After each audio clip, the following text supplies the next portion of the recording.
Welcome to the ultimate any percent speedrun tutorial for LEGO Star Wars: The Complete Saga. Throughout this tutorial, we will cover every single element that you need to know to become an expert at speedrunning any percent. This includes an entire setup guide, setting up practice tools, game files, and basic game settings. Descriptive level breakdowns featuring full explanations for every single room with input viewer, beginner and advanced strategies, and gold times for each levels, all with descriptive commentaries from a rotation of the game's most knowledgeable and skilled runners. If you are a new runner, don't be intimidated by the length of the tutorials. Each video has both beginner and advanced strats, so if you are learning the game for the first time, you will only have to watch a portion of each video. For example, the pod race tutorial is 25 minutes long, but the beginner strats only make up the first 5 minutes of the video. If a timestamp doesn't say the skill level in parentheses, everyone should watch that section no matter your skill level. Each level will have timestamps so you can easily navigate the different rooms and strategies used to learn to run no matter what skill level you are. We've given each level a rating based on its difficulty and the amount of RNG or randomness that you can utilize to prioritize what levels you spend more time on. Each level has been given goal times for your relative skill level that you can use to help your progress as you improve over time. The beginner strats for each level will be used as the standard, and any strat at a higher level than beginner will show its time save relative to the beginner strat. Let's break down what the run looks like.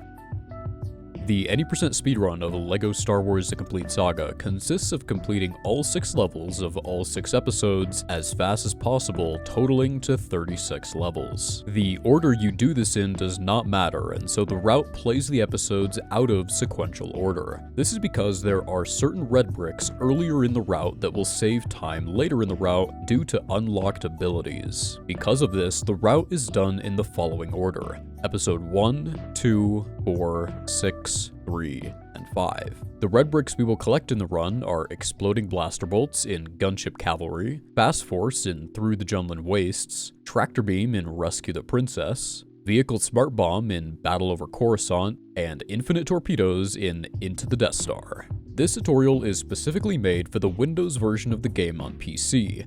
Mac and Linux have some troubleshooting differences and won't be able to use the load remover or the auto splitter, so we recommend running on Windows if possible. While you can run the game on Wii, Xbox, and PlayStation, which are separate categories on the leaderboard, PC is the fastest, most popular, and competitive. A core part of LEGO speedrunning is the use of 1-player 2 controller strats, or 1P2C, where you control both players at the same time. As this is a skill that most new runners have never done before, it can be a hard concept to pick up. So taking it slow and starting with simpler 1P2C strats before trying more advanced ones is good practice. 1-player 2 controllers is used all throughout TCS, and more broadly every LEGO speedrun. This usually involves a keyboard and 1 or 2 controllers. This tutorial will be assuming you are using controller for player 1 and keyboard for player 2, which is the most common input method, the fastest, and the one we highly recommend. While it is possible to run the game without a controller, you may run into cases where strats are different or impossible and may need to ask for further help when you encounter these. There are some advanced strats that involve 2 controllers and 1 keyboard, but you will only have to worry about these if you continue with the game to an extremely high level and feel the need to have a second controller. There are many different grip styles people use to hold the controller with one hand while 1P2C'ing. We generally recommend what we call the spider grip, where you use the controller with your right hand to control player 1. You'll have your pointer finger on the left stick, ring finger for the right stick, and your ring finger / pinky for the face buttons. You'll then have your left hand on the keyboard to control player 2 using WASD. While this is the most common method, we also advise that you find what feels comfortable to you. Other grip styles may include reverse spider grip, where you use the controller with your left hand and keyboard with your right hand. Some runners opt for right hand does it all, where they only control player 1's movement with the left hand, and player 1's face buttons and player 2 with the right hand. Rebinding keys and buttons to make 1P2C easier is allowed, however, each rebind must be 1-to-1. In other words, you cannot have 2 keys bound to the same action, or 1 key bound to 2 actions. We generally recommend not binding any actions to the arrow keys, as you can use the down and up arrow as well as your keyboard player's down and up to scroll in the menu. This will give you double menuing, allowing you to scroll twice as fast in the menus. A small difference between controller and keyboard is that controllers can continuously hold directions after a dropout, while keyboards have to let go of directional inputs after the dropout, or you won't be able to move until you let go of the keys. 1P2C is a skill that can only be improved over time, so don't get discouraged if you find it difficult at first. You may be surprised at how quickly you'll improve at it with consistent practice.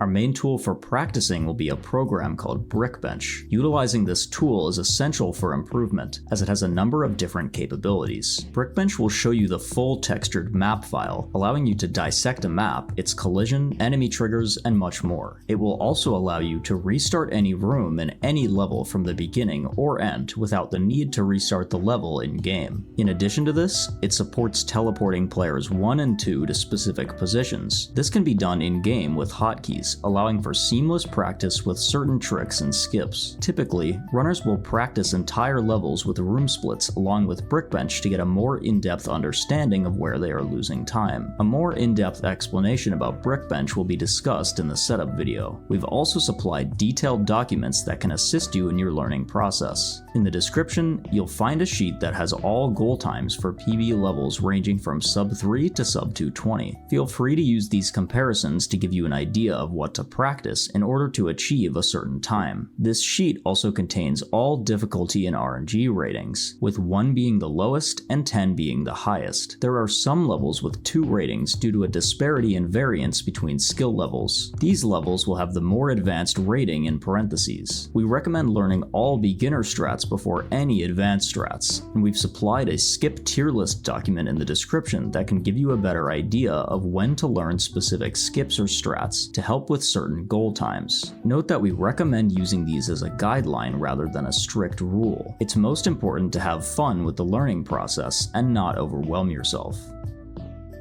All TCS speedruns are hosted on speedrun.com. This is where you will submit your runs as well as find helpful guides and resources for the game. In order to keep the competition fair, all PC runs are timed using a load remover that pauses the timer during in-game loads and game resets. Runs using loadless will have a timing method LRT or load remove time as opposed to RTA or real-time attack. Make sure to check out category rules before doing your first run so you don't have to worry about any rules later. We highly recommend joining the TCS speedrunning Discord, where fellow runners can assist you with any troubleshooting or further questions you may have. This is the best place to ensure a quick response from many knowledgeable runners, as asking in other locations could go unnoticed.